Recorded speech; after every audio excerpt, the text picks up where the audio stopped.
আজকের ভিডিওটি সবার জন্য খুবই গুরুত্বপূর্ণ, তাই স্ক্রিপ্ট না করে সম্পূর্ণ ভিডিওটি দেখুন। জীবন বদলে যাবে ইনশাল্লাহ। আজ এমন একটি আমল নিয়ে শিখাবা, যার দ্বারা শুধু গুনাহ মাফ হয় না, এটা দুঃখ দূর করে, সকল সমস্যার সমাধান করে, আর অফরন্ত রিজিক বাড়ায়। আমলটি হল, রাসূলুল্লাহ সাল্লাল্লাহু আলাইহি ওয়াসাল্লাম বলেছেন, যে ব্যক্তি ইস্তেগফারকে নিজের জন্য আবশ্যক করে নিয়েছে, অর্থাৎ সবসময় ইস্তিগফার করে, আল্লাহ তার সব দুঃখ দূর করে দেন, সব সমস্যার সমাধান করে দেন, আর এমন জায়গা থেকে রিজিক দেন যা সে কল্পনাও করতে পারে না। সুবহানাল্লাহ। প্রিয় ভাই ও বোনেরা, এখানে একটা বড় শিক্ষা আছে। আবশ্যক ইস্তিগফার মানে শুধু মাঝে মাঝে না, বরং সবসময় হাঁটতে, বসতে, কাজ করতে মুখে থাকবে আস্তাগফিরুল্লাহ। এই আমলটি নিয়মিত করলে, এক, আপনার মনে যত দুঃখ, টেনশন, কষ্ট, আল্লাহ তা দূর করে দেবেন। দুই, আপনি হয়তো কোনো সমস্যায় আটকে আছেন, কোনো পথ পাচ্ছেন না, আল্লাহ এমন রাস্তা খুলে দিবেন যেটা আপনি কল্পনাও করেননি।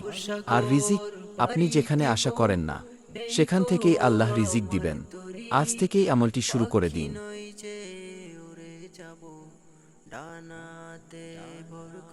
আল্লাহর কাছে বান্দার নৈকট্য হাসিল। হাদিসে কুদসি রাসূল সাল্লাল্লাহু আলাইহি বলেন, আল্লাহ তাআলা বলেন, যে আমার কোনো অলির সাথে শত্রুতা করে, আমি তার বিরুদ্ধে যুদ্ধ ঘোষণা করি, আর আমার বান্দা আমার কাছে সবচেয়ে প্রিয় হয় ফরজ ইবাদতের মাধ্যমে, আর সে নফল ইবাদতের মাধ্যমে আমার নৈকট্য লাভ করতে থাকে, অবশেষে আমি তাকে ভালোবাসতে শুরু করি। উৎস: সহিহ বুখারী। ব্যাখ্যা: ফরজ ইবাদত সবচেয়ে গুরুত্বপূর্ণ, নফল ইবাদত আল্লাহর ভালোবাসা এনে দেয়।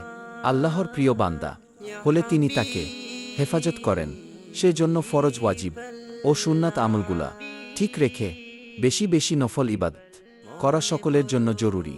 প্রতিটা মানুষের লক্ষ্য হল আল্লাহ প্রিয় বান্দা হওয়া। আল্লাহ পাক আমাদেরকে কবুল করুন, আমিন। হাদিস নং ৩। রাসূল সাল্লাল্লাহু আলাইহি ওয়াসাল্লাম বলেছেন, তিনটি গুণ যার মধ্যে থাকবে, সে ঈমানের মাধুর্য অনুভব করবে। এক, আল্লাহ ও তার রাসূল সাল্লাল্লাহু আলাইহি ওয়াসাল্লাম তার কাছে সবকিছুর চেয়ে প্রিয় হওয়া।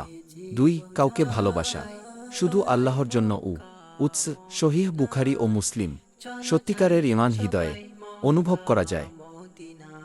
আরব সাগর পাড়ি দিব, নেই কো আমার তরি, পাখি নই যে উড়ে যাব, ডানাতে ভর করি। আরব সাগর পাড়ি দিব, নেই কো আমার তরি, পাখি নই যে উড়ে যাব।